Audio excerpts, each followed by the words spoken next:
ridden, of course, I'd ridden a road bike a lot. I'd ridden the road, the track, cyclocross, like this. But when I was in high school, in late 60s, I had some friends. I graduated from high school in 68, so 66, 67, I made some new friends in Larkspur Canyon, and that was in Marin County. And these guys, they showed me basically going on balloon tire bikes. And they would take any kind of bike. They didn't care. The cheaper, the better, because we go on a ride with those guys, and 6 would go out, and 3 would come back dragging their bikes behind them. Because they were broken.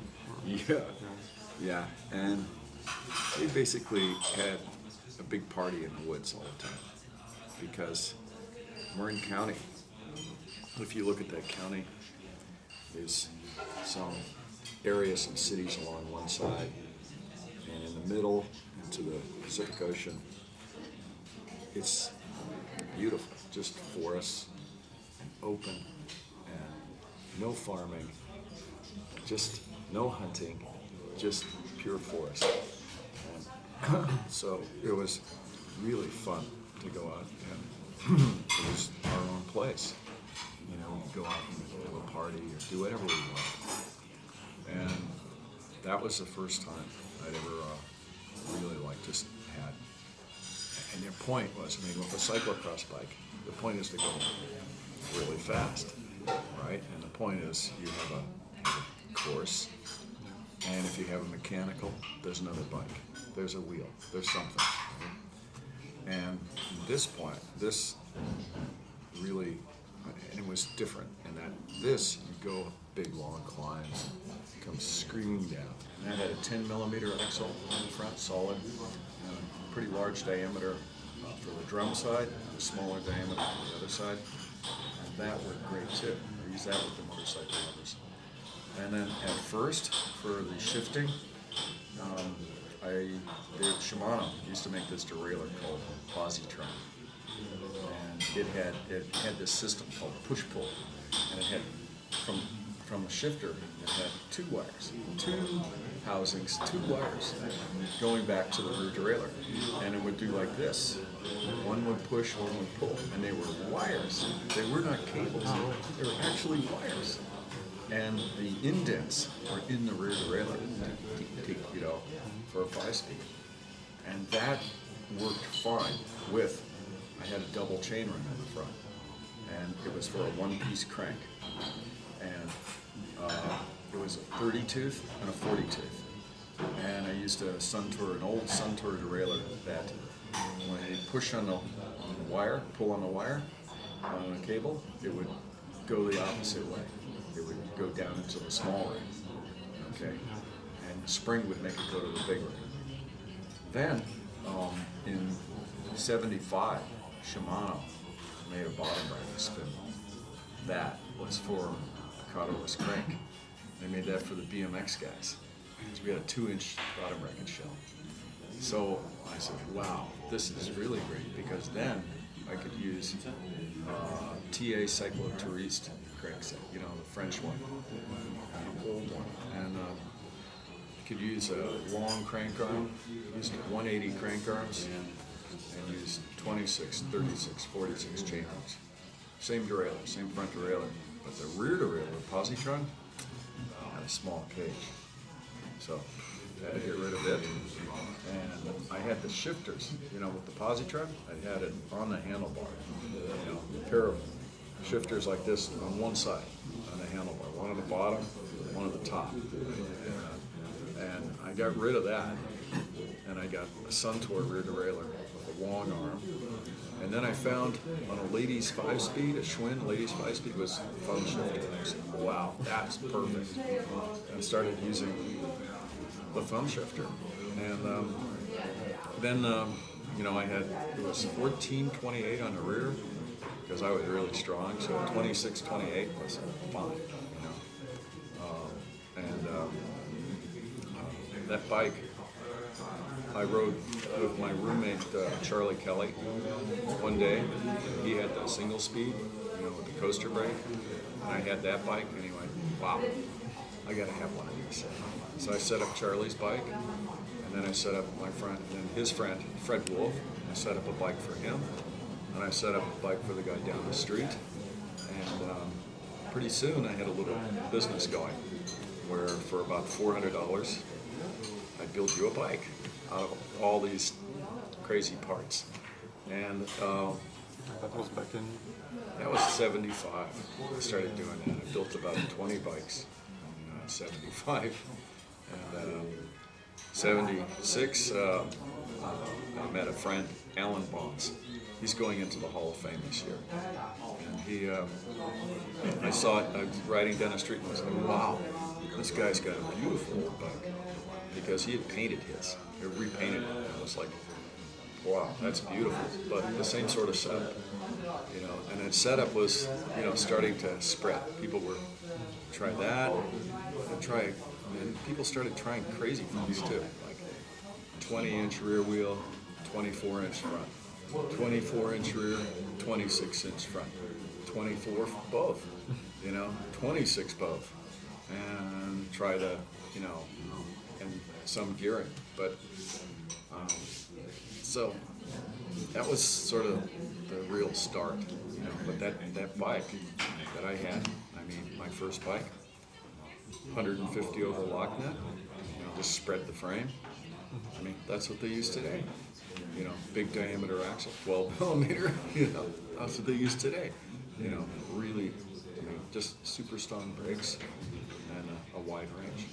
So the sales, get the money. Tom, 50 miles away, and he had a little place, and he'd make the frames. So he had a separate business called Ritchie Custom Cycles, and we had a business called Mountain Bikes. And on the bikes, it said Ritchie / Mountain Bikes, and everybody thought it was one company. This was a mistake. But he built really beautiful frames for us. And in the first year of our business, we made 160 bikes. In the second year, we made 1,000. 79, 80?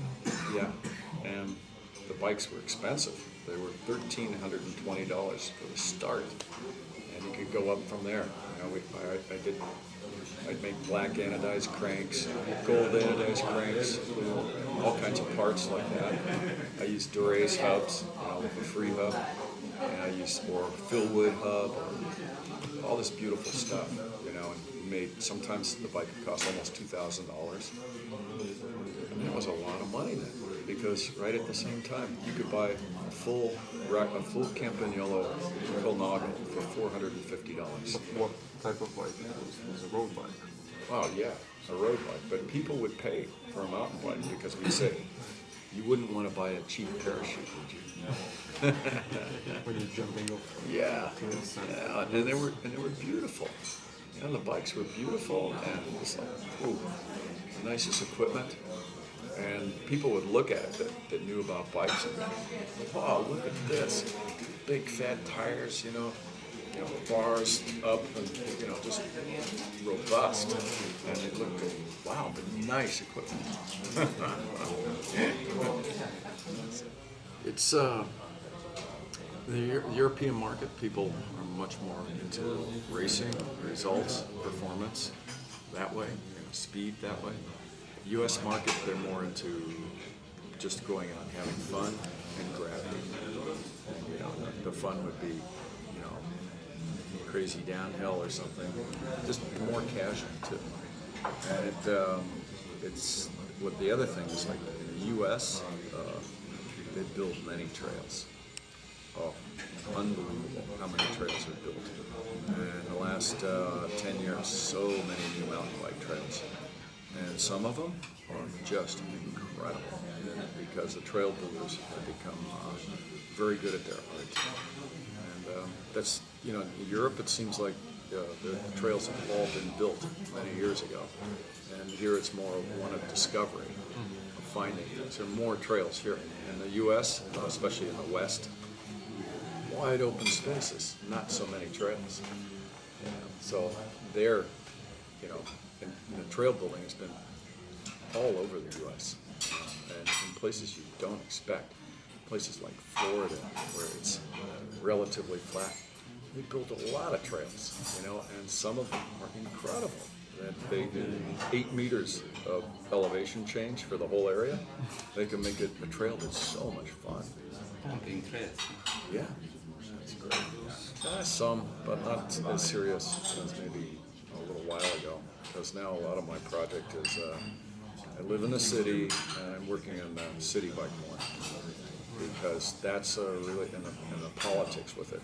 Because that's a big movement in the United States right now of bicycle activists. You know, we say taking back the streets, you know, from the automobile all the time because it's still in the United States the car is king. You know, and it's really funny in so many cities you have really bad traffic, and it's the only way you can get around. There's no train, there's no subway, there's no trolley. There's only the car. So if you have a bike, it's like you go right past everything. And a bike can be so much easier and faster. And that's one of the things that is really driving the whole movement. You know, it's this speed, you know, convenience, and health, and being green. And it's all driving. So Yeah, this movement is so... yeah, city bikes and politicians. They work with politicians and activists. The company Trek gives more money to bike activism than any other bicycle company. Period. And a lot more. A lot more. So we really believe in making a change, you know, and working with the politicians, doing it that way. In the U.S., it's all about money. I think the key, the most important thing, is good events. Yeah, whether it be a race or a ride or even like a crazy party. It's like in San Francisco, we'll have 2 or 3 events a week, at least, you know, or 3 or 4. It depends on the time of year. And sometimes it'll be a special party, you know, or a movie night, or a historical ride to go look around, or a race, or you know, a marathon, something. You know. But events and places to ride. Events, places to ride equals more bikes. In the beginning, you know, mountain bike, it was flat pedal, and then we used to make a toe clip with MKS, and it was a classic cyclocross style where you take 2 toe clips, unrivet them, put them together. It's a double toe clip, you know what I mean? You put one inside the other, and then you rivet them back together. And we made one with MKS like that and we had it on a bike called Excalibur, which was a racing bike. And it was 85 we made that bike. So in the very first Norba National Championships, the first one was won on flat pedals. The second one was Joe Murray. Joe Murray is here. He won on flat pedals. The third one, Joe Murray. He won with toe clips and straps. Okay. So then toe clips and straps became popular. So, you know, like, and you have to learn how to get into both at once. Like to jump on the bike, get in, cyclocross. And I knew I'd ridden cyclocross for many years, so it made sense. We should do that. In the beginning, everyone was too afraid to be clipped in. Even that, you know. So it's things have really changed. You know, the biggest change over the years in the beginning, not that many people could handle a bike very well. Now it's like there's so many people that know how to ride a bike and do it really well. I saw a video. I have a video from Crested Butte, Colorado.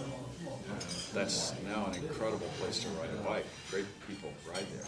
And there was a big festival, mountain bike festival, in 1980. And watching people ride, you go, wow, they can barely cross a creek and they can barely do anything. And now it's everybody just,